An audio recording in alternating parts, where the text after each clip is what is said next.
Anybody can care to start. Just don't forget to say your name for the record. Madam Chair, members of the committee, thank you for providing an opportunity to comment on such an important ongoing issue. My name is Hui Ong, a longtime resident of Portland, an alumni of Cleveland High School, and I'm the executive director of OPAL Environmental Justice Oregon. OPAL stands for Organizing People, Activating Leaders. We are a grassroots community organization that builds power for environmental justice and civil rights amongst communities of color and low-income folks. OPAL emerged from decades of community organizing in response to air toxins and our exposure to other pollutants. Portland has a long history of community resistance to environmental racism and classism. It is important for all of us to recognize those that have come before this crisis and those that will remain when the cameras are turned off. Time and again, we experience a sudden surge in awareness of these issues, as now during this discussion of arsenic and cadmium from glass manufacturing, and time and again, very little is done to resolve them. Our people are often excluded from conversations about the urban environment, the spaces where we live, work, learn, play, and pray. Uplifting community voices, past, present, and future, is why I'm here to speak to you. Teresa Kishi Soto, who couldn't be here today, is one of our core members of Bus Riders Unite, Portland's transit riders union. A woman of color in her 60s, Teresa is continuing her education. Processes like this are often inaccessible to low-income people of color, seniors, and students held early in the morning, an hour away from where we live.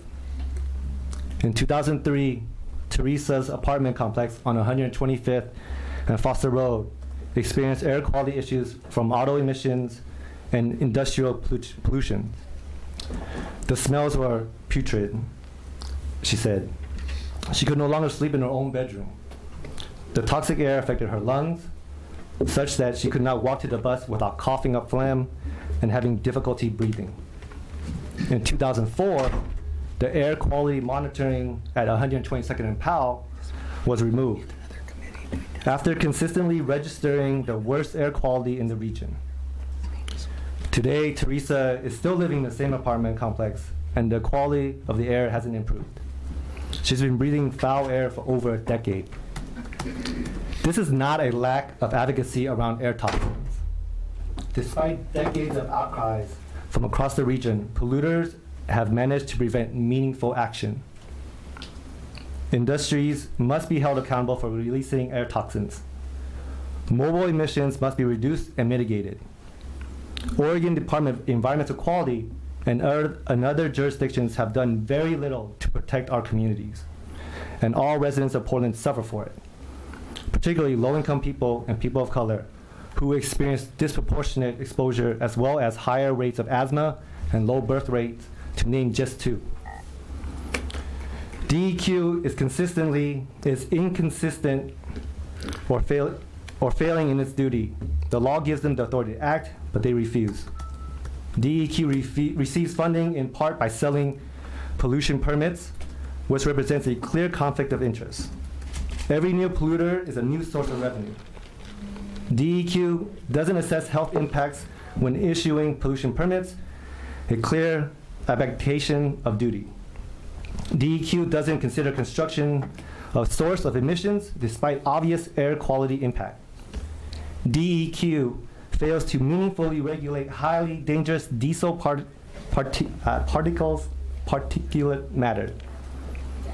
DEQ collects data but fails to distribute, interpret, or apply that data for meaningful public benefit.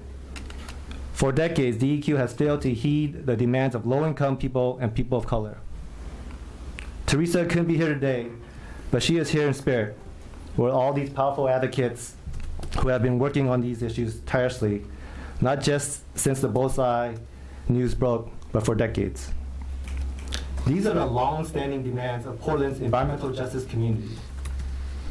We demand that you let us lead and address the unequal burden of toxic air we face. We demand that DEQ's responsiveness to community concerns be a primary consideration for the retention of DEQ's leadership.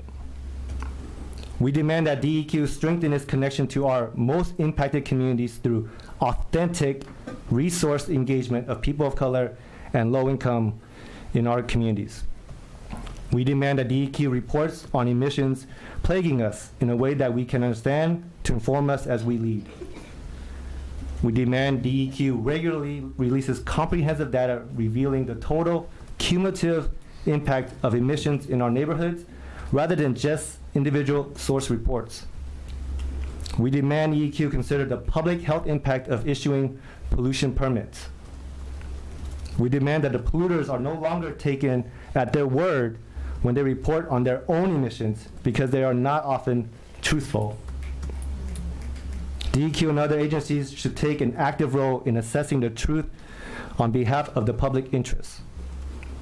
We demand that testing for impacted communities, body, air, water, and soil be provided at the expense of polluters.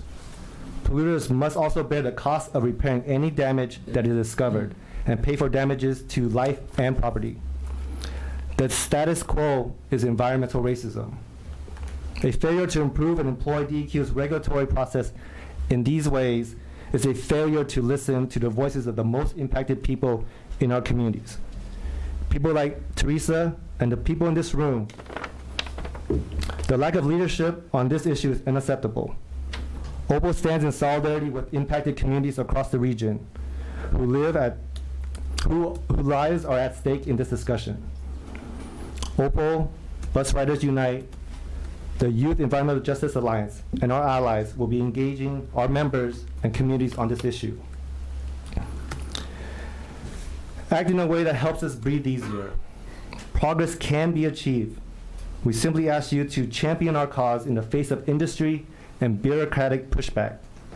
Thank you for hearing us and look forward to ongoing opportunities to engage moving forward. Thank you.